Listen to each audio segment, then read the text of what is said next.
Hello मेरे प्यारे नन्हे दोस्तों, कैसे हैं आप सब। बच्चों, आज जो कहानी मैं आपके लिए लेकर आई हूँ वो कहानी कृष्णदेव राय और तेनालीराम की है। कहानी का शीर्षक है रंग बिरंगी मिठाइयाँ। तो ये कहानी शुरू करते हैं। बसंत ऋतु छाई हुई थी। राजा कृष्णदेव राय बहुत ही प्रसन्न थे। वे तेनालीराम के साथ बाग में टहल रहे थे। वे चाह रहे थे एक ऐसा उत्सव मनाया जाए जिसमें उनके राज्य के सारे लोग सम्मिलित हों। पूरा राज्य उत्सव के आनंद में डूब जाए। इस विषय में वो तेनालीराम से भी राय लेना चाहते थे। तेनालीराम ने राजा की इस सोच की प्रशंसा की और इस प्रकार विजयनगर में राष्ट्रीय उत्सव मनाने का आदेश दिया गया। शीघ्र ही नगर को स्वच्छ करवा दिया गया। सड़कों व इमारतों पर रोशनी की गई। पूरे नगर को फूलों से सजाया गया। सारे नगर में उत्सव का वातावरण था। इसके बाद राजा ने घोषणा की कि राष्ट्रीय उत्सव को मनाने के लिए मिठाइयों की दुकानों पर रंग बिरंगी मिठाइयाँ बेची जाएं। घोषणा के बाद मिठाई की दुकान वाले मिठाइयाँ बनाने में व्यस्त हो गए। कई दिनों से तेनालीराम दरबार में नहीं आ रहे थे। राजा ने तेनालीराम को ढूंढने के लिए सिपाहियों को भेजा, परंतु वे भी तेनालीराम को नहीं ढूंढ पाए। उन्होंने राजा के इस विषय में सूचित किया। इससे राजा और भी अधिक चिंतित हो गए। उन्होंने तेनालीराम को सतर्कतापूर्वक ढूंढने का आदेश दिया। कुछ दिन बाद सैनिकों ने तेनालीराम को ढूंढ निकाला। वापिस आकर वे राजा से बोले, महाराज, तेनालीराम ने कपड़ों की रंगाई की दुकान खोल ली है तथा वो सारा दिन अपने इसी काम में व्यस्त रहते हैं। जब हमने उन्हें अपने साथ आने को कहा तो उन्होंने आने से साफ इनकार कर दिया। ये सुनकर राजा क्रोधित हो गए।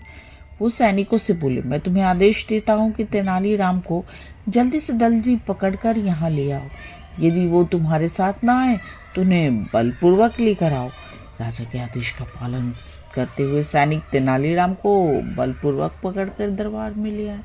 राजा ने पूछा, तेनालीराम, तुम्हें लाने के लिए जब मैंने सैनिकों को भेजा तो तुमने शाही आदेश का पालन क्यों नहीं किया?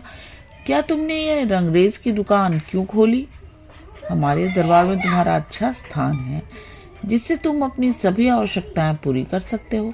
तेनालीराम बोले, महाराज, दरअसल मैं राष्ट्रीय उत्सव के लिए अपने वस्त्रों को रंगना चाहता था।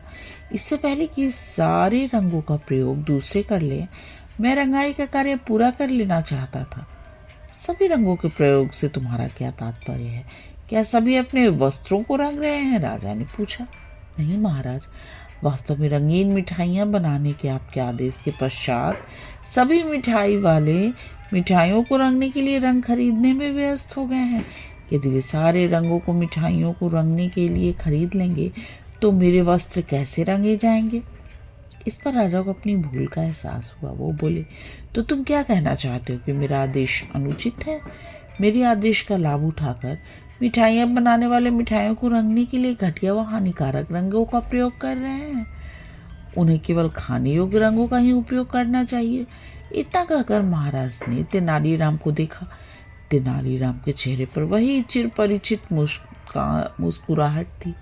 राजा कृष्णदेव राय ने गंभीर होते हुए आदेश दिया कि जो मिठाई वाले हानिकारक रासायनिक रंगों का प्रयोग कर रहे हैं उन्हें कठोर दंड दिया जाए।